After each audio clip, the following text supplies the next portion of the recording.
Thank you. I'm glad. Thank you, Michael, for the great presentation, and everybody before Michael.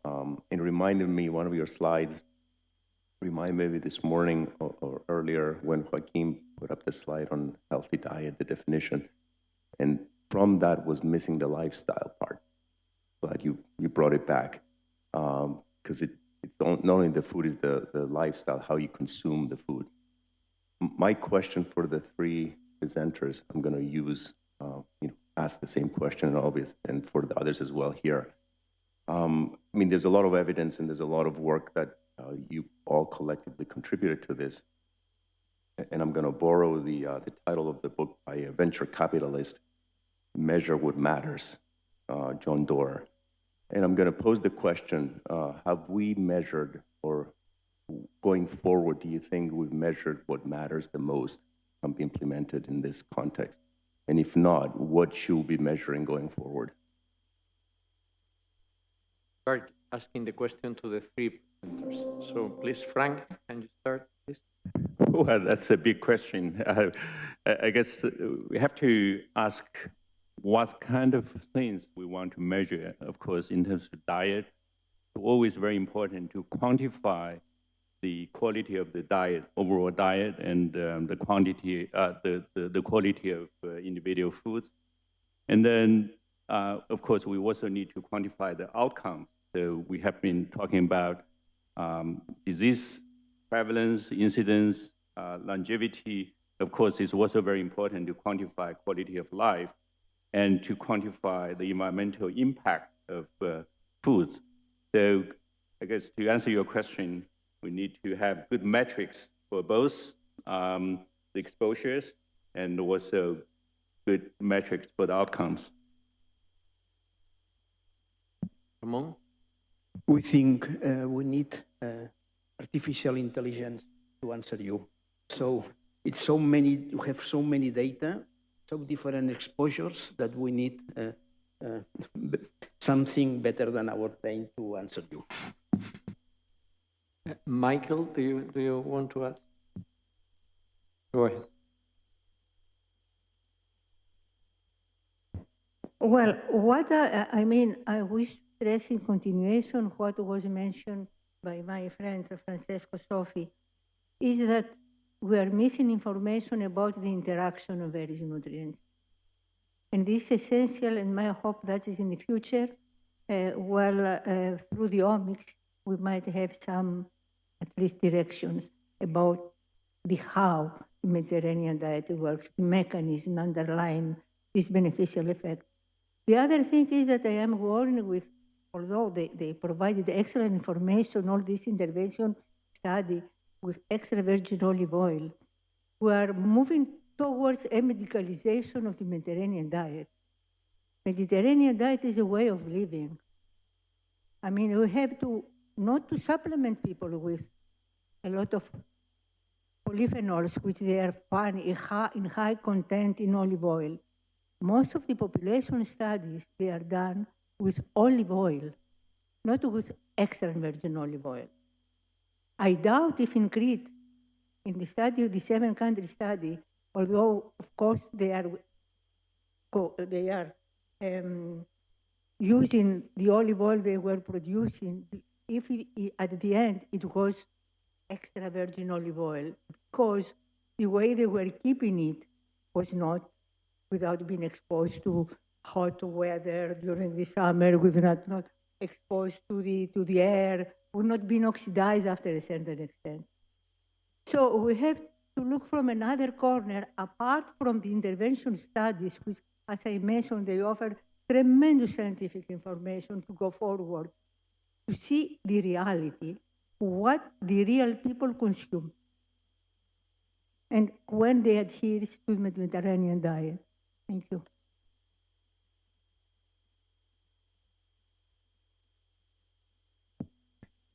Just to follow up on Antonia's comment, I think what probably she's referring to, I'm not going to put words in her mouth, is how do we design pragmatic trials, especially in the context of nutrition, which is so hard to quantify a lot of the things that Frank was mentioning. How do we, because other areas have done it, pragmatic trials is a thing. we should think about how do you incorporate all these ideas into pragmatic trial. Thank you. I think this is definitely a very important question. And when we talk about pragmatic trials, we're also talking about implementation studies. I mean, we know Mediterranean diet is healthy and olive oil is good. And the question is how can we motivate people to change their behaviors, especially for non-European populations. My colleagues in Singapore are now planning to do an Asian Mediterranean diet intervention among pregnant women.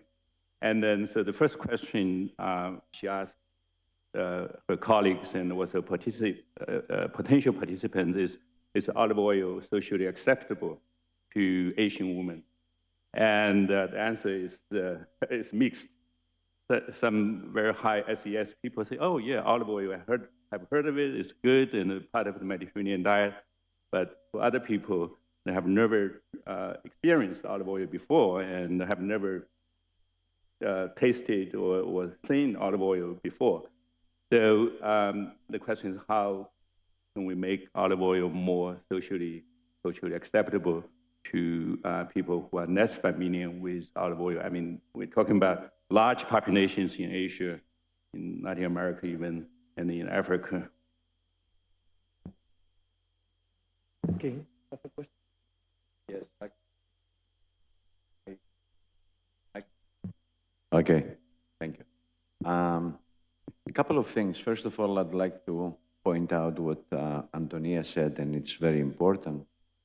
The term of the olive oil in general and the way of living Mediterranean life.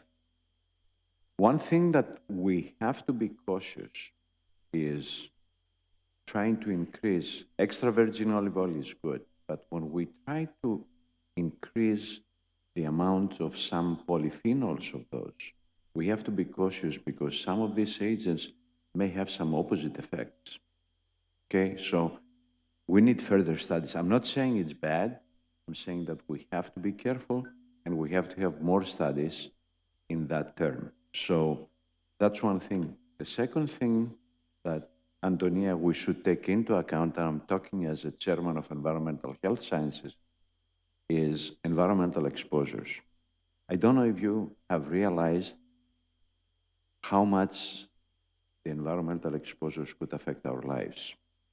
The incidence of colon cancer at very young ages is going sky high. Okay, and it cannot be based on the genetic effect. So there is no mutations on the genes for the colon cancer. Liver cancer, same thing. And the most important thing is kids in young ages, they develop those tumors. So it could be either parents exposed to the chemicals or right now we are exposed to the chemicals. I'll bring you one example. Perfluorinated alkyl compounds. Europe has not paid so much attention into it yet, but in the United States, it's all over. So if we can measure, if I can take your blood right now and I'll send it to my lab, I can tell you how much PFAS you have in your blood. PFAS are the agents that are found in non-stick cookware, food packaging. It's in our lives. Everything that is a non-stick that the 3M has developed, it's found in the water, it's found in the plants, it's found in the animals. I just got an email from Denmark about 4 months ago. There was a village that they were eating PFAS, and the levels of the PFAS were almost to the toxic levels on these individuals. So this is also why we may not see the same beneficial effects that we were seeing many years ago with the Mediterranean diet. And this is the things that we really need to consider. Environmental exposures, okay? Microplastics, everything that would affect human health. And the way that if we can identify ways that olive oil, extra virgin olive oil, either compounds or that could interact. So for example, one of the major issues right now is how we're going to be exposed to the PFAS no matter what, whatever we do. The water we drink, it might have PFAS, okay? So we're going to get it. And the thing is, those are forever chemicals. Those are chemicals that they stay in our body for more than 7 years half-life. So the best way to do it is how to get rid of those.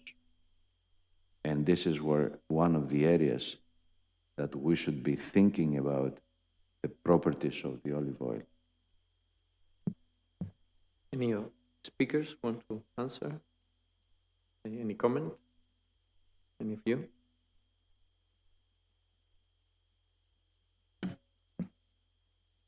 Walt.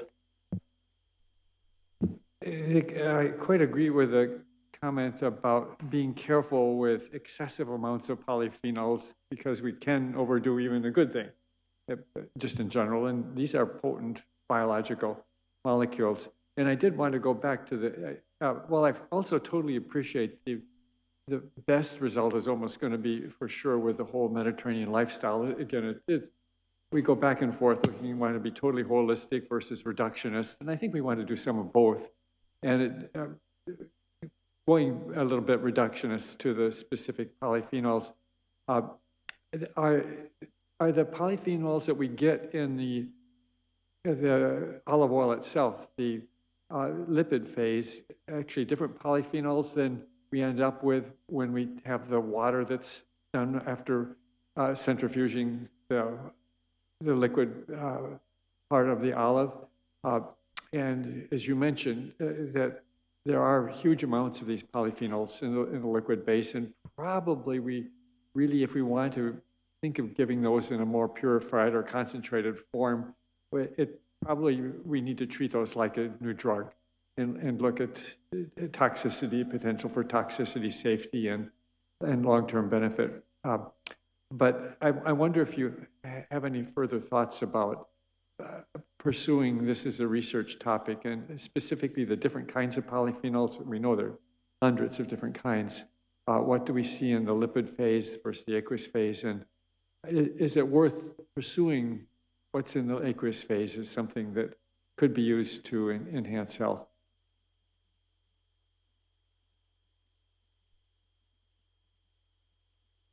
I agree we need more research in polyphenols. We have made an study in pregnant women with problems with the fetus growth, and we found really that if they go into a Mediterranean diet rich in polyphenols, increase the growth rate of the fetus. So it seems the polyphenol work. But if you go further, you may have a problem of ductus arteriosum, I know say in English. So it's a malformation of the fetus. So all has to be in the right dose. And polyphenols in a limit situations like in pregnant woman, it's important. Maybe it's an example what can happen in the adult life or on the aging. So we need polyphenols. Maybe I agree with Professor Sophie. There's a small amount, very wide spectrum of polyphenols, but maybe we can increase some of them with senolytic properties or something of this, but not to increase so much. So it's a problem of variety, not a problem of quantity, especially in limit situations like it's a pregnant woman and so on.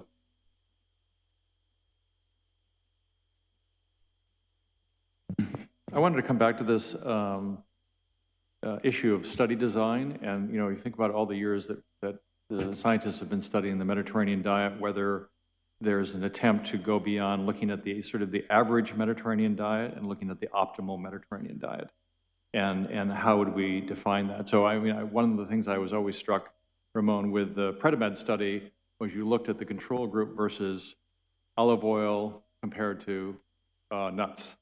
And my question is, what about olive oil and nuts, right? And so you think about all of and I'm going to talk about this afternoon, the sauce-making traditions in the Mediterranean. You think something like romesco sauce. You have olive oil, you have nuts, you have maybe roasted peppers and tomatoes and so forth. And you have these powdered nut sauces all across the Mediterranean where you're combining olive oil and nuts and so forth.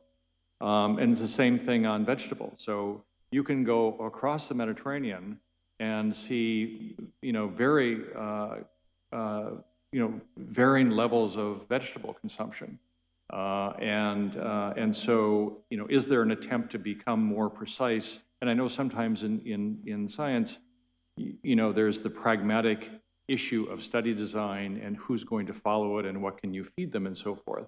But can we look towards a 2.0 or 3.0 approach to Mediterranean diet research, where we're really trying to hone in on more precisely what's optimal?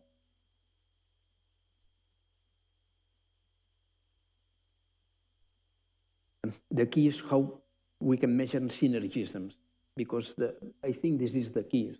We told of this, but when we analyze a diet, it's a lot of synergism between foods and nutrition and so on. If we put here inside physical activities, more synergisms. You put lifestyle, sleep patterns, it's more synergism. So it's very difficult to measure, but I agree that we want to measure the final result. So we have to look for an outcome, that a measurable outcome, but it's plenty of synergism we have to know.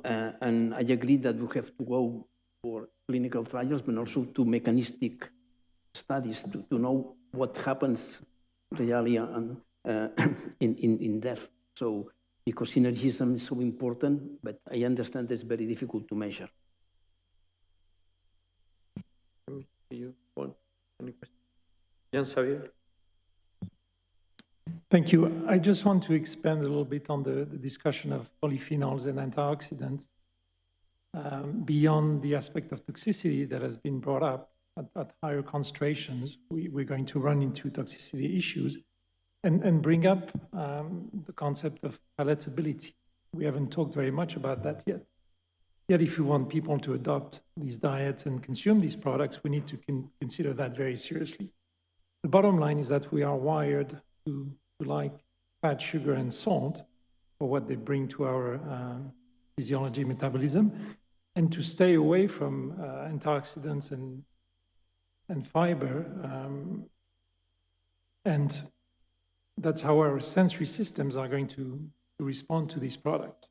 So we're going to go for fat, sugar, and salt, and yet the bitter, stringent, and pungent properties that these polyphenols and antioxidants are going to bring to the dish are some things that we're going to respond to fairly negatively. So our challenge is to move people away from fat, sugar, and salt and move them towards antioxidants and polyphenols. So I think that has to be a key part of the conversation, in addition to considering their nutritional benefits and their potential toxicity.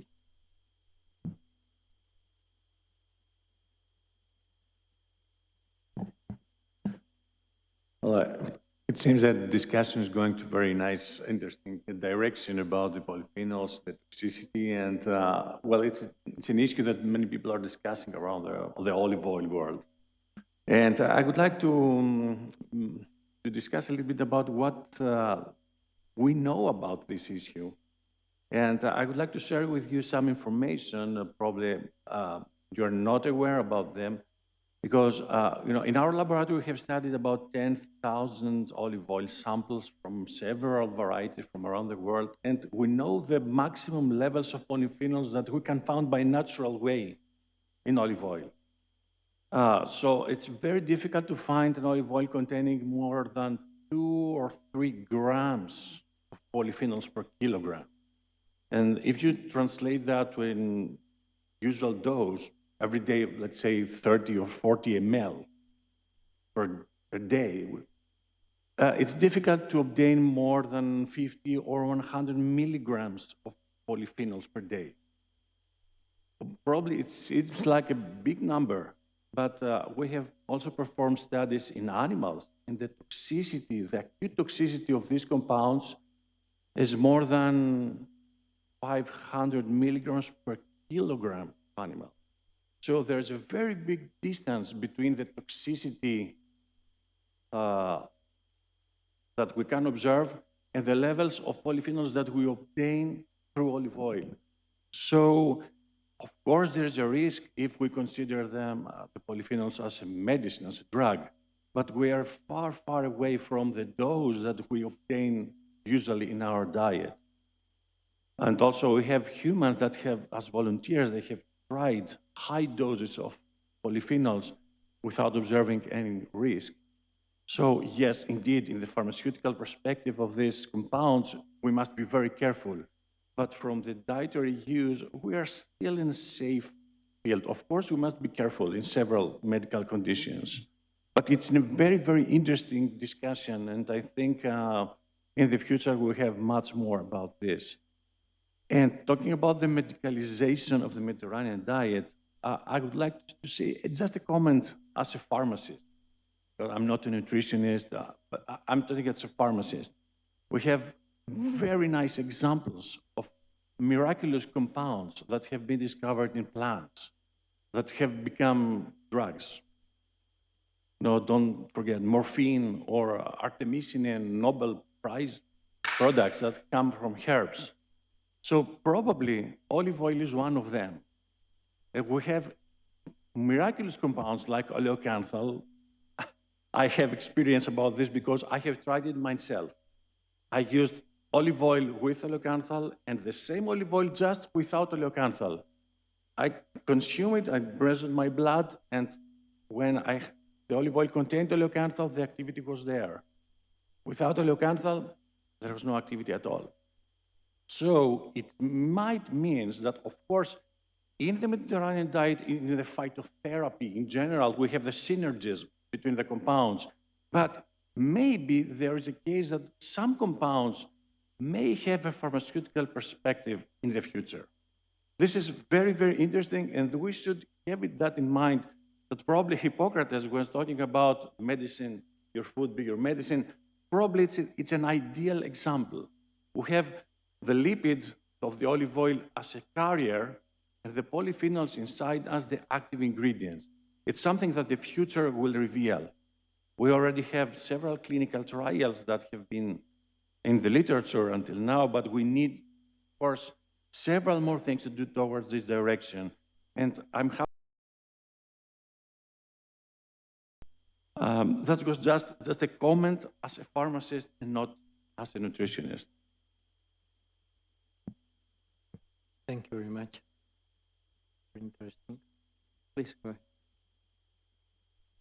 So the discussion about phenolic content is really surrounding the extra virgin grade, but the reality is in the world industry, we have lots of other olive oil that's refined that has a much lower level of phenolic content.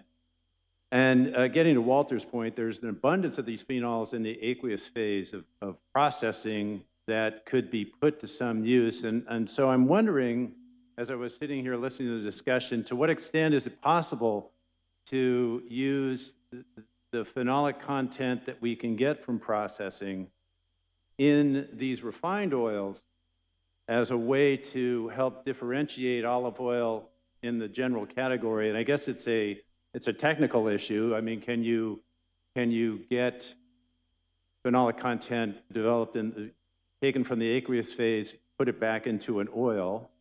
Number one, seeing a head shake.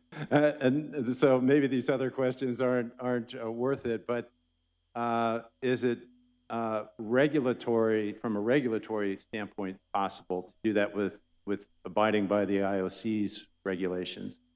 Is that a no or a yes? Or is that it's unclear? And then the third would be this palatability issue that Jean-Xavier has brought up.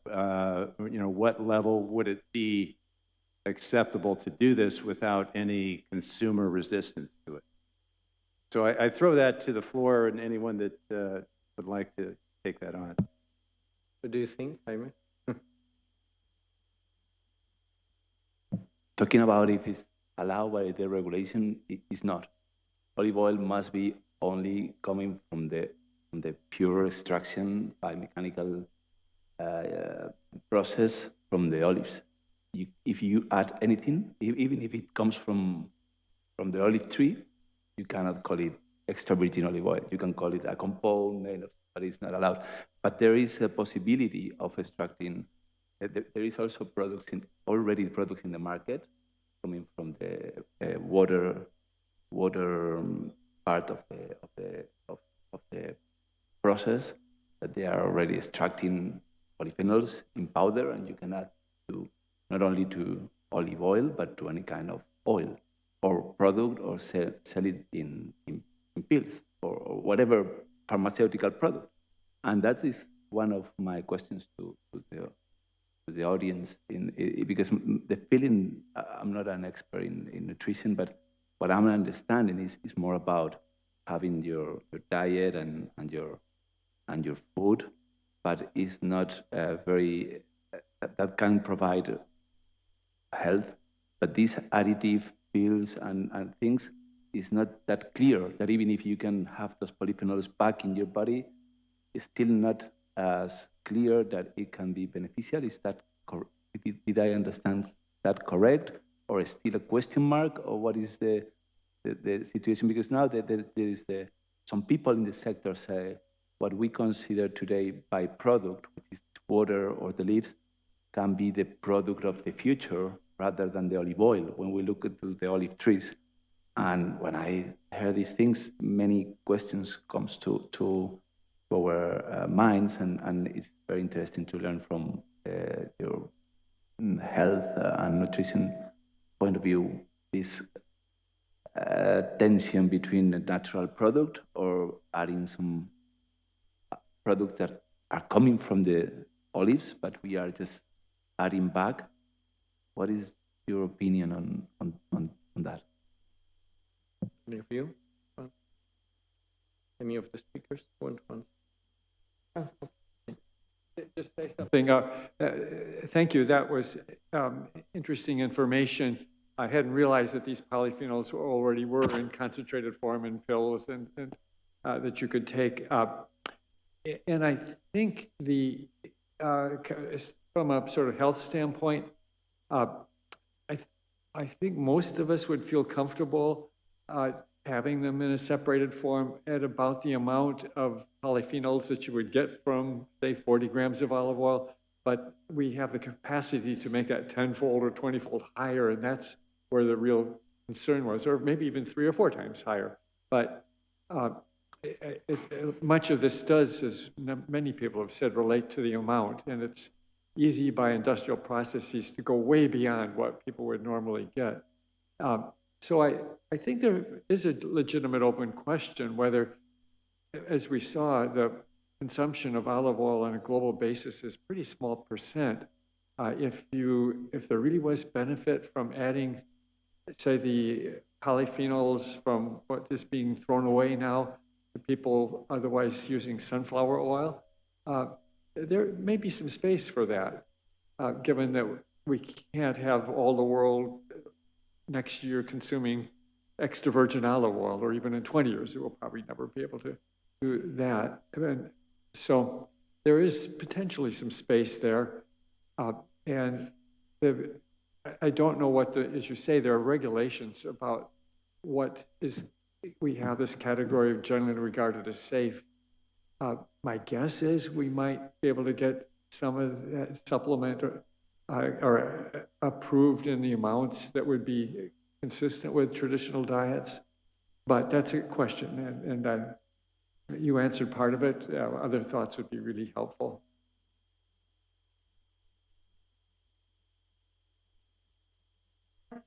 I have a great respect to the idea of helping people to improve their diet by using the Mediterranean diet experiences.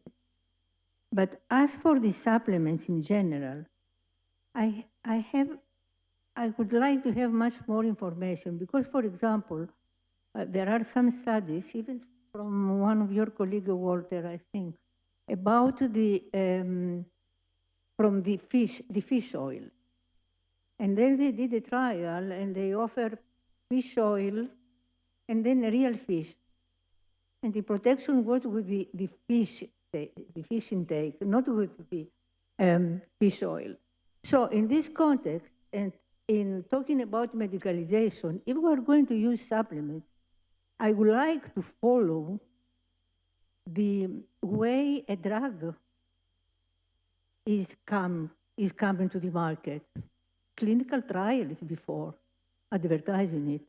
Because nowadays, for example, these vitamins as supplements, they are sold 10 or 20 times more.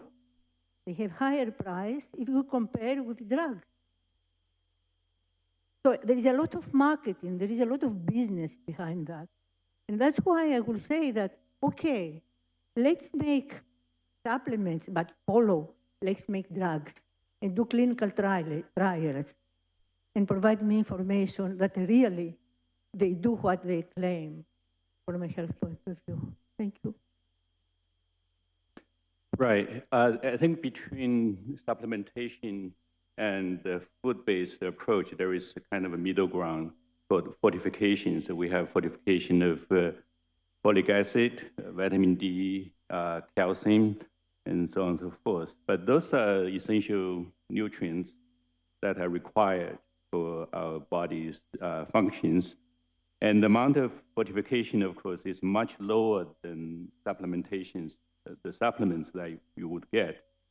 And of course, this kind of fortification approach is very important in terms of meeting nutrient adequacy, especially for vulnerable groups. And also, in some cases, you have to demonstrate that the fortification is actually beneficial for certain health outcomes. For example, folic acid fortification has been very beneficial in terms of reducing birth defects. So when it comes down to this kind of fortification using polyphenols, first of all, polyphenols are not essential nutrients. At this point, we don't think they're essential. And then the question is whether they are associated with health benefits. And in this situation, of course, you have to use RCTs to demonstrate that the fortification of certain foods or oils with polyphenols, first of all, it has to be safe, and then it has some beneficial effects. Otherwise, I don't think this will be approved by governmental agencies. Thank you. I think we need to finish now. We are ahead of time, but we can recover now the time and go to lunch. Where is the lunch? Sorry? Maria, did you have a comment? I agree with Prokopis, and in very simple form. When I'm Greek, I grew up in a farm, and my grandfather gave us 2 spoons of olive oil every morning, plain, just like that. And of course, lunchtime we had the tomato paste with olive oil. I don't know why. That was my grandfather, and all of that. But I have 2 questions. One, I see my customers in my restaurant, they know nothing about olive oil unless we would tell them. They need education. It's very nice that I've learned so much out of all of you, but I cannot convey this message to these simple people. They should. That's why we're fighting for, to give them the Mediterranean diet, but they know nothing, except if someone will go out on TV or anything for one thing, and then it's gone. And the other thing, even that if you cut my veins, will come olive oil out of this. But I agree with Prokopis that we should have some supplement like the polyphenols that people don't know. And to some people that they cannot have access to real olive oil, maybe it's good. That's all.